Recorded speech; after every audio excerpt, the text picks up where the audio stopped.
prophet. Uyu mama aje koma induru yazanye.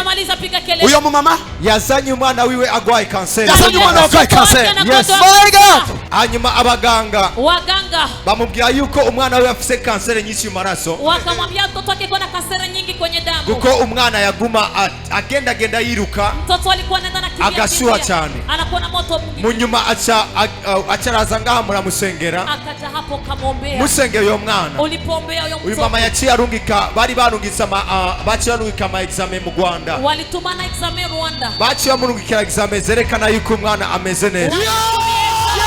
Celebrate my Jesus. Celebrate my Jesus. Celebrate my Jesus. My God. Do you understand what I'm talking about? Onikurumvito ndikuvuga. Yes, yazaye madokima. Alileta madokima. Naho ndiko ndigisha zana nirabira madokima. Inyuma hino nahe ndabona nahe mu muryango. There is a prophet in town. Munisome misiko zawe ya kiganga. Munsomere jewe ntavyo buganga nize. Muze mu interprete bino bihe. Musaidizane hapo hata mimi. Mufashanye. Nimukangwe nanje ajya mvuga ngo in the name of Jesus. Musikangwe nasema mu izina rya Yesu. Ikingereza cha mu Biblia cyo cha kiganga si. Ikingereza cyo muri Biblia ico buganga si. Wewe gusambaza ndakugire fire akonda kazi. Wewe niulize nikwambie fire akonda kazi. Nawe nukazi. Ndakazi. Nimbukazi vuga fire. Fire. Munariki baba. Please mudufashe mwe murasoma. Nindazi gusoma yo papier. Nukuvuga examen ya mbere yakozwe itariki 22 z'ukwezi kwa gatandatu 2022. Nukuvuga nubwo ntari umuganga berafise ko babimbwiye. Nukuvuga normal ni 4,7 à 10,8. Mugabo yapima 27.20. Abaganga barambwira bati uno mwana tumwe hospitalize. Eti tumwe hospitalini. Ndanga nikakata ama specialite bambwira ati mu kwezi kumwe uzoce wongera ugaruke turabingene bimeze subiyeyo itariki 22 z'ukwindwi bambwiye ko bimeze neza mu kwezi kw'icenda mwijoro rishira wa 21 z'ukwezi kw'icenda yongeye arashuha cyanda mujana kwa muganga bongeye gupima urumva ko normal ari 4,7 à 10,8. Uyu niwe mustare wacu uyu munsi.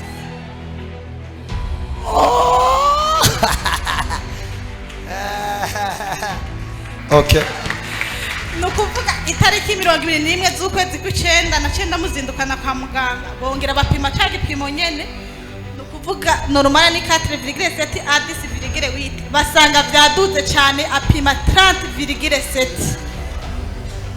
babonye ibi bongera bakonfonda na bimwe byo mu kwezi kwa gatandatu baca barambwira ati genda ugirisha igipimo cyitwa frotisangwe nja kukigira muri Rwakarede niho bagishobora kukigira uhonyene gikorwa n'umudogiteri yitwa Claudette Chadagenda shitseyo bambwira ko kimara 3 semaines kugira ushobore kukironka uwo mudogiteri cangira imana ndamusangaho aravye umwana wanje amugira ko igikundiro ashavuga ati reka ndabikunyarukirize ati umwana wawe ashobora kuba afise ikibazo aramupima ivyo yatoye byaramucinyege kumbwira acambwira ati ndakurungitse ku muganga muri presereja yitwa Janine abari ugenda urondera je ncamvuga nti reka mbanze ngende muri hôpital militaire ndagiye umwe yakintu ndabimuhaye we yari umugeneraliste acavuga ati ibi ntavyo nshoboye ndakuvugana n'umupediatre avuga ni umupediatre ubwa mbere aramubwira ngo ni bamuhospitalize duhejeje ama procedure yose acavuga ati oya umupediatre arahinduye numujane muri semuseka je ncanda mujana muri semuseka nta dinamba nta tahuye ivyari byo neza kumbe bandongitse ku muganga akurikirana ingwara z'amakansera kuko babona ko ibimenyetso byose ari vyayo ndamushikanyeyo umuganga arambaza bimeze gute ndamwiganira byamutanguye ryari none mu buzima bwa misi yose ameze gute ndamubwira azaraduka ashuka mugabo si kenshi acambwira atariko arafise faiblesse ntego iyo nkora mbona kayifise acavuga ati umwana wawe tugomba tuzo gupime kansera kuko ibimenyetso byose afise ni vyayo ntababesha narihebuye naringe ntazi nivyo ndimwo bukeye ndasubira carambwira atariko reka tugipime ibipimo byose bibaho turakwara kibazo umwana wawe bafise barapima baca bambwira bati igisigaye niyo kanseri disat ariko kwizindi ngwara zose twazibuze muri make byamaze kugaragara ko ari byo je kubera ikiryo jambo ntashaka kuryumva Changenda ku muganga asanzwe amukwirikirana kuko arafite akabazo ka epilepsy. Nca nabaga nti muganga none ibi bya epilepsy ntaho byo bifitaniye isano nibi bintu byo mu maraso niko mbona mu maraso bagomba batora ko afise ibibazo acambya ngo nyereka ibipimo ndabimwereka ngo ngumviriza ngo rondera amahera ngo umuntu mwana bamujana Buraya ngo iyi ni kansere disa ngo ntuhirahire ngo ugenda ahandi ngo bakaguhenda ngo uje mu Rwanda canke ahandi ngo ntayo bavura. Ndabona nti none aramaze gukonfirma kweli cyanavuga nti okay aravuze reka jewe ndafise ahandi hantu nzomujana ndafise ahantu hamwe sigaje kumujana. Jena cheni kora ku munsi wa Mungu nategerwa gukora aho musanzwe nkora ndababwira ntimviriza jewe ejo sije nzokora murabundi muntu akora candaza namanje ndondera uyu mupapa hama ndarondera Berita hanyuma chanda ngenda hajya bandikira urupapuro mugajenza navuze cyadibuka profesi dadi yigeze kumuha yamuhaye profesi ivuga yuko umwana azokorera Imana mu rugezo rutebwo ndavuga mana none azogukorera yarapfuye konzu utabesha azogukorera ryari ko barako bamwaturira bino bintu je ndavuga ati okay je dadi yamasengera abantu bagakira mbona n'amaso yiwanje uyu mwana si wamunanira ndavuga ati nimba wa mukecuru mu Cibitoke cya Rugombo yarakize kanseri uyu mwana si wa mukecuru wa Cibitoke cya Rugombo muramuyibuka. Testimony is power. Je chandamuza nari mpagaze ngaha uwo mwana niwe yafite igipapuro nyene dadi amushikira asoma akize ngo nuyu nari mpagaze ngaha chandari acara mufatara muyambira acara muhesha amuramuha amazi aranye je ndagenda avuga nti Imana abaganga barafise ivyo bavuze mugabo naje umukozi wawe warungitse kugira ngo ucishe imyanyishu zacu namumushiriye nawe nkeneye kuvugira ngo urya niyo nyishu yanyuma ndindi. Yes. Jewe abaganga bo muri semuseka abo bakwikiraniza ngwara twaravugana baca barambaza none wa mwana kutamuzana mugana nje nanamanje kurindira kumuzana ngaha ndabwa ati okay nzomuzana je ndanamwandikira dadi ndamubwira ati dadi bamaze kudesida yuko amugire ya operation ntibazoyimugirire ejo acambwira ngo wewe hanga amaso Yesu. Hanga amaso Yesu, my God.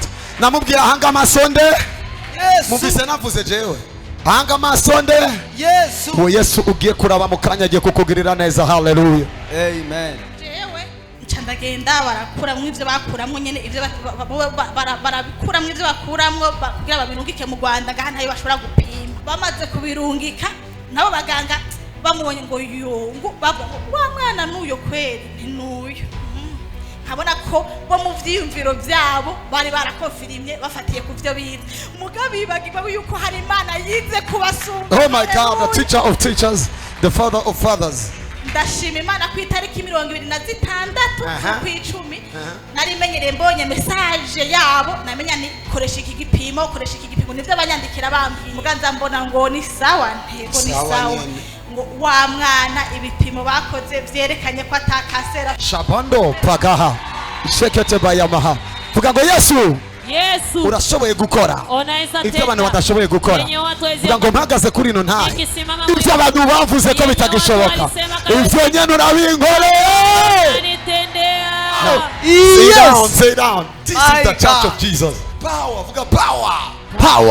Jewe rero mpagaze ngashimira Imana nashukuru Mungu yakoresheje umuvyeyi wacu alitumikisha mzazi wetu ikamukoresha ivy'ubutwari akamtumikisha kishujaa ikamukoresha aho vyari vyananiranye bigakunda kwenye vilikuwa vimeshindikana vikawezekana. Mungu wetu na apewe nukuri musengera umuvyeyi wacu Imana imuhe kuramba Mungu kushishikare kumukorera Imana ishishikare kumucamwo Imana ishishikare kumugira inzira icamwo kugira dushike mu nyishu yacu nukuri Imana yo mwijuru wahezagiye. Okay, ari kintu yabasavye mutubereze ibiganza musengere meza. Mwelekeze mikono mniombeye. As it is written in Ephesians 6:18, with all prayer and petition pray at all times in the Spirit. And with this in view, stay alert with all perseverance and petition interceding in prayer for all God's people. So we pray for the servant of God that he shift him up in everything and everywhere. Amen.